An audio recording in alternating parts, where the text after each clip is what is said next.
menyenangkan hati Tuhan.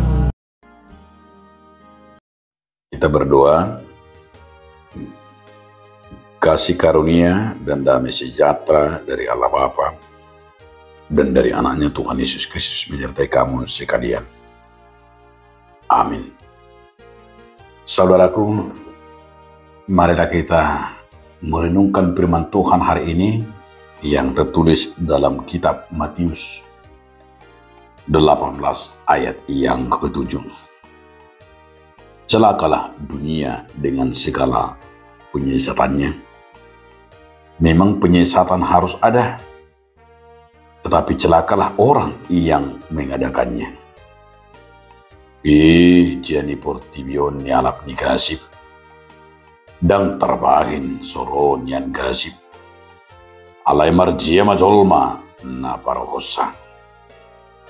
Demikian firman Tuhan. Saudaraku, hari ini kita mau membuat judul daripada renungan ini, celakalah orang yang mendatangkan penyesatan. Karena banyak orang karena penyesatan itu menjadi apatis. Bahkan orang depresi dan bunuh diri. Karena apa? Karena sudah tersesat. Tentu kita apa arti tersesat? Tersesat itulah tidak tahu lagi jalan kebenaran. Tapi kita lihat di zaman modern ini, di zaman now ini, begitu banyak aliran-aliran yang menyesatkan.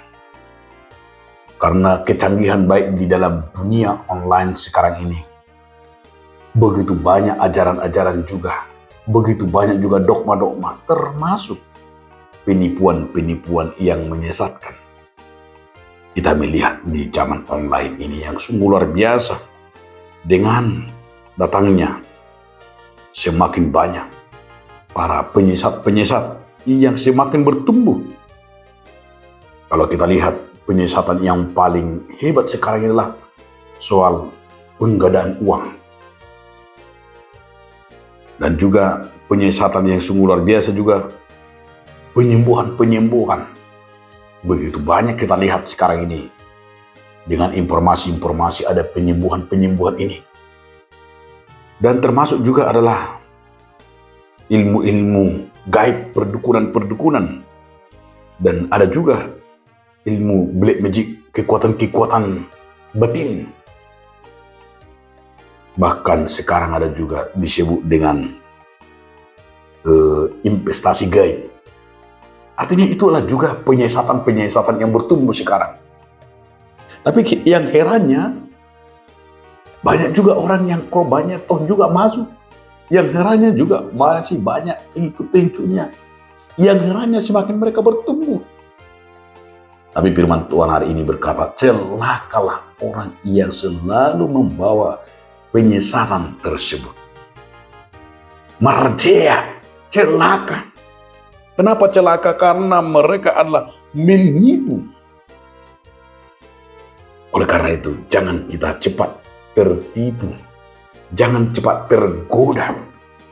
Apalagi di zaman online ini. Kalau kita nggak waspada, kalau kita nggak berhati-hati, kita bisa korban. Banyak sekarang ini menjadi korban-korban. Apalagi korban investasi gaib tersebut. Banyak sekarang korban-korban juga dalam hal termasuk adalah penggandaan uang.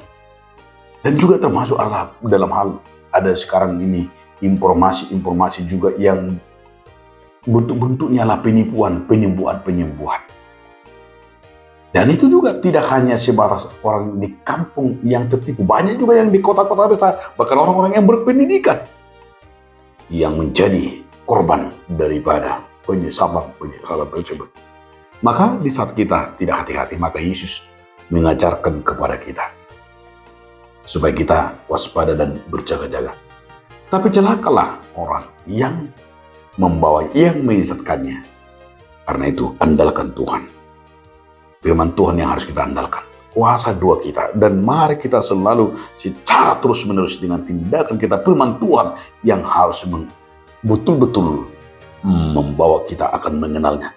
Jika kita terus-menerus dalam firman Tuhan, hidup di dalam firman Tuhan, maka segala penyesalan itu akan menjauh dari kita.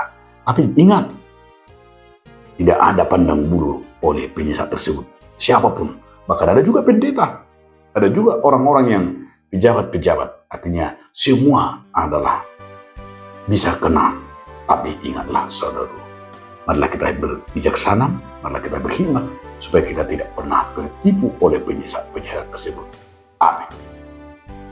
Terima kasih Tuhan atas firman hari ini yang mengingatkan kami agar kami waspada terhadap penyesat-penyesat.